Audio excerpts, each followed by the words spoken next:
أعوذ بالله من الشيطان الرجيم. بسم الله الرحمن الرحيم. الحمد لله الذي أنزل على عبده الكتاب ولم يجعل له عوجا قيما لينذر بأسا شديدا من لدنه ويبشر المؤمنين الذين يعملون الصالحات أن لهم أجرا حسنا ماكثين فيه أبدا وينذر الذين قالوا اتخذ الله ولدا ما لهم به من علم ولا لآبائهم كبرت كلمة تخرج من أفواههم إن يقولون إلا كذبا فلعلك باخع نفسك على آثارهم إن لم يؤمنوا بهذا الحديث أسفا إنا جعلنا ما على الأرض زينة لها لنبلوهم أيهم أحسن عملا وإنا لجاعلون ما عليها صعيدا جرزا أم حسبت أن أصحاب الكهف والرقيم كانوا من آياتنا عجبا إذ أوى الفتية إلى الكهف فقالوا ربنا آتنا من لدنك رحمة وهيئ لنا من أمرنا رشدا فضربنا على آذانهم في الكهف سنين عددا ثم بعثناهم لنعلم أي الحزبين أحصى لما لبثوا أمدا نحن نقص عليك نبأهم بالحق إنهم فتية آمنوا بربهم وزدناهم هدى وربطنا على قلوبهم إذ قاموا فقالوا ربنا رب السماوات والأرض لن ندعو من دونه إلها لقد قلنا إذا شططا هؤلاء قومنا اتخذوا من دونه آلهة لولا يأتون عليهم بسلطان بين فمن أظلم ممن افترى على الله كذبا وإذ اعتزلتموهم وما يعبدون إلا الله فأبوا إلى الكهف ينشر لكم ربكم من رحمته ويهيئ لكم من أمركم مرفقا وترى الشمس إذا طلعت تزاور عن كهفهم ذات اليمين وإذا غربت تقرضهم ذات الشمال وهم في فجوة منه ذلك من آيات الله من يهد الله فهو المهتد ومن يضلل فلن تجد له وليا مرشدا وتحسبهم أيقاظا وهم رقود ونقلبهم ذات اليمين وذات الشمال وكلبهم باسط ذراعيه بالوصيد لو اطلعت عليهم لوليت منهم فرارا ولملئت منهم رعبا وكذلك بعثناهم ليتساءلوا بينهم قال قائل منهم كم لبثتم قالوا لبثنا يوما أو بعض يوم قالوا ربكم أعلم بما لبثتم فبعثوا أحدكم بورقكم هذه إلى المدينة فلينظر أيها أزكى طعاما فليأتكم برزق منه وليتلطف ولا يشعرن بكم أحدا إنهم إن يظهروا عليكم يرجموكم أو يعيدوكم في ملتهم ولن تفلحوا إذا أبدا وكذلك أعثرنا عليهم ليعلموا أن وعد الله حق وأن الساعة لا ريب فيها إذ يتنازعون بينهم أمرهم فقالوا بنوا عليهم بنيانا ربهم أعلم بهم قال الذين غلبوا على أمرهم لنتخذن عليهم مسجدا سيقولون ثلاثة رابعهم كلبهم ويقولون خمسة سادسهم كلبهم رجما بالغيب ويقولون سبعة وثامنهم كلبهم قل ربي أعلم بعدتهم ما يعلمون يعلمهم إلا قليل فلا تمار فيهم إلا مراء ظاهرا ولا تستفت فيهم منهم أحدا ولا تقولن لشيء إني فاعل ذلك غدا إلا أن يشاء الله واذكر ربك إذا نسيت وقل عسى أن يهديني ربي لأقرب من هذا رشدا ولبثوا في كهفهم 300 سنين وازدادوا 9 قل الله أعلم بما لبثوا له غيب السماوات والأرض أبصر به وأسمع ما لهم من دونه من ولي ولا يشرك في حكمه أحدا واتل ما أوحي إليك من كتاب ربك لا مبدل لكلماته ولن تجد من دونه ملتحدا واصبر نفسك مع الذين يدعون ربهم بالغداة والعشي يريدون وجهه ولا تعد عيناك عنهم تريد زينة الحياة الدنيا ولا تطع من أغفلنا قلبه عن ذكرنا واتبع هواه وكان أمره فرطا وقل الحق من ربكم فمن شاء فليؤمن ومن شاء فليكفر إنا أعتدنا للظالمين نارا أحاط بهم سرادقها وإن يستغيثوا يغاثوا بماء كالمهل يشفي الوجوه بئس الشراب وساءت مرتفقا إن الذين آمنوا وعملوا الصالحات إنا لا نضيع أجر من أحسن عملا أولئك لهم جنات عدن تجري من تحتهم الأنهار يحلون فيها من أساور من ذهب ويلبسون ثيابا خضرا من سندس واستبرق متكئين فيها على الأرائك نعم الثواب وحسنت مرتفقا واضرب لهم مثل الرجلين جعلنا لأحدهما جنتين من أعناب وحففناهما بنخل وجعلنا بينهما زرعا كلتا الجنتين آتت أكلها ولم تظلم منه شيئا وفجرنا خلالهما نهرا وكان له ثمر فقال لصاحبه وهو يحاوره أنا أكثر منك مالا وأعز نفرا ودخل جنته وهو ظالم لنفسه قال ما أظن أن تبيد هذه أبدا وما أظن الساعة قائمة ولئن رددت إلى ربي لأجدن خيرا منها منقلبا قال له صاحبه وهو يحاوره أكفرت بالذي خلقك من تراب ثم من نطفة ثم سواك رجلا لكن هو الله ربي ولا أشرك بربي أحدا ولولا إذ دخلت جنتك قلت ما شاء الله لا قوة إلا بالله إن ترني أنا أقل منك مالا وولدا فعسى ربي أن يؤتيني خيرا من جنتك ويرسل عليها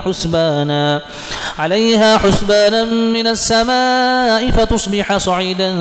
زلقا أو يصبح ماؤها غورا فلن تستطيع له طلبا وأحيط بثمره فأصبح يقلب كفيه على ما أنفق فيها وهي خاوية على عروشها ويقول يا ليتني لم أشرك بربي أحدا ولم تكن له فئة ينصرونه من دون الله وما كان منتصرا هنالك الولاية لله الحق هو خير ثوابا وخير عقبا واضرب لهم مثل الحياة الدنيا كماء إن أنزلناه من السماء فاختلط به نبات الأرض فأصبح هشيما تذروه الرياح وكان الله على كل شيء مقتدرا. المال والبنون زينة الحياة الدنيا والباقيات الصالحات خير عند ربك ثوابا وخير أملا. ويوم نسير الجبال وترى الأرض بارزة وحشرناهم فلم نغادر منهم أحدا وعرضوا على ربك صفا لقد جئتمونا كما خلقناكم أول مرة بل زعمتم أن لن نجعل لكم موعدا. ووضع الكتاب فترى المجرمين مشفقين مما فيه ويقولون يا ويلتنا ما لهذا الكتاب لا يغادر صغيرة ولا كبيرة إلا أحصاها ووجدوا ما عملوا حاضرا ولا يظلم ربك أحدا. وإذ قلنا للملائكة اسجدوا لآدم فسجدوا إلا إبليس كان من الجن ففسق عن أمر ربه أفتتخذونه وذريته أولياء من دوني وهم لكم عدو بئس للظالمين بدلا. ما أشهدتهم خلق السماوات والأرض ولا خلق أنفسهم وما كنت متخذ المضلين عضدا. ويوم يقول نادوا شركائي الذين زعمتم فدعوهم فلم يستجيبوا لهم وجعلنا بينهم موبقا. ورأى المجرمون النار فظنوا أنهم مواقعوها ولم يجدوا عنها مصرفا. ولقد صرفنا في هذا القرآن للناس من كل مثل وكان الإنسان أكثر شيء جدلا. وما منع الناس أن يؤمنوا إذ جاءهم الهدى ويستغفروا ربهم إلا أن تأتيهم سنة الأولين أو يأتيهم العذاب قبلا. وما نرسل المرسلين إلا مبشرين ومنذرين ويجادل الذين كفروا بالباطل ليدحضوا به الحق واتخذوا آياتي وما أنذروا هزوا. ومن أظلم ممن ذكر بآيات ربه فأعرض عنها ونسي ما قدمت يداه إنا جعلنا على قلوبهم أكنة أن يفقهوه وفي آذانهم وقرا وإن تدعوهم إلى الهدى فلن يهتدوا إذا أبدا. وربك الغفور ذو الرحمة لو يؤاخذهم بما كسبوا لعجل لهم العذاب بل لهم موعد لن يجدوا من دونه موئلا. وتلك القرى أهلكناهم لما ظلموا وجعلنا لمهلكهم موعدا. وإذ قال موسى لفتاه لا أبرح حتى أبلغ مجمع البحرين أو أمضي حقبا فلما بلغا مجمع بينهما نسيا حوتهما فاتخذ سبيله في البحر سربا. فلما جاوزا قال لفتاه آتنا غداءنا لقد لقينا من سفرنا هذا نصبا. قال أرأيت إذ أوينا إلى الصخرة فإني نسيت الحوت وما أنسانيه إلا الشيطان أن أذكره واتخذ سبيله في البحر عجبا. قال ذلك ما كنا نبغي فارتدا على آثارهما قصصا. فوجدا عبدا من عبادنا آتيناه رحمة من عندنا وعلمناه من لدنا علما. قال له موسى هل أتبعك على أن تعلمني مما علمت رشدا. قال إنك لن تستطيع معي صبرا وكيف تصبر على ما لم تحط به خبرا. قال ستجدني إن شاء الله صابرا ولا أعصي لك أمرا. قال فإن اتبعتني فلا تسألني عن شيء حتى أحدث لك منه ذكرا. فانطلقا حتى إذا ركبا في السفينة خرقها قال أخرقتها لتغرق أهلها لقد جئت شيئا إمرا. قال ألم أقل إنك لن تستطيع معي صبرا. قال لا تؤاخذني بما نسيت ولا ترهقني من أمري عسرا. فانطلقا حتى إذا لقيا غلاما فقتله قال أقتلت نفسا زكية بغير نفس لقد جئت شيئا نكرا قال ألم أقل لك إنك لن تستطيع معي صبرا قال إن سألتك عن شيء بعدها فلا تصاحبني قد بلغت من لدني عذرا فانطلقا حتى إذا أتيا أهل قرية استطعما أهلها فأبوا أن يضيفوهما فوجدا فيها جدارا يريد أن ينقض فأقامه قال لو شئت لاتخذت عليه أجرا قال هذا فراق بيني وبينك سأنبئك بتأويل ما لم تستطع عليه صبرا أما السفينة فكانت لمساكين يعملون في البحر فأردت أن أعيبها وكان وراءهم ملك يأخذ كل سفينة غصبا وأما الغلام فكان أبواه مؤمنين فخشينا أن يرهقهما طغيانا وكفرا فأردنا أن يبدلهما ربهما خيرا منه زكاة وأقرب رحما وأما الجدار فكان لغلامين يتيمين في المدينة وكان تحته كنز لهما وكان أبوهما صالحا فأراد ربك أن يبلغا أشدهما ويستخرجا كنزهما رحمة من ربك وما فعلته عن أمري ذلك تأويل ما لم تستطع عليه صبرا ويسألونك عن ذي القرنين قل سأتلو عليكم منه ذكرا إنا مكنا له في الأرض وآتيناه من كل شيء سببا فأتبع سببا حتى إذا بلغ مغرب الشمس وجدها تغرب في عين حمئة ووجد عندها قوما قلنا يا ذا القرنين إما أن تعذب وإما أن تتخذ فيهم حسنا قال أما من ظلم فسوف نعذبه ثم يرد إلى ربه فيعذبه عذابا نكرا وأما من آمن وعمل صالحا فله جزاء الحسنى وسنقول له من أمرنا يسرا ثم أتبع سببا حتى إذا بلغ مطلع الشمس وجدها تطلع على قوم لم نجعل لهم من دونها سترا كذلك وقد أحطنا بما لديه خبرا ثم أتبع سببا حتى إذا بلغ بين السدين وجد من دونهما قوما لا يكادون يفقهون قولا قالوا يا ذا القرنين إن يأجوج ومأجوج مفسدون في الأرض فهل نجعل لك خرجا على أن تجعل بيننا وبينهم سدا قال ما مكنني فيه ربي خير فأعينوني بقوة أجعل بينكم وبينهم ردما آتوني سبر الحديد حتى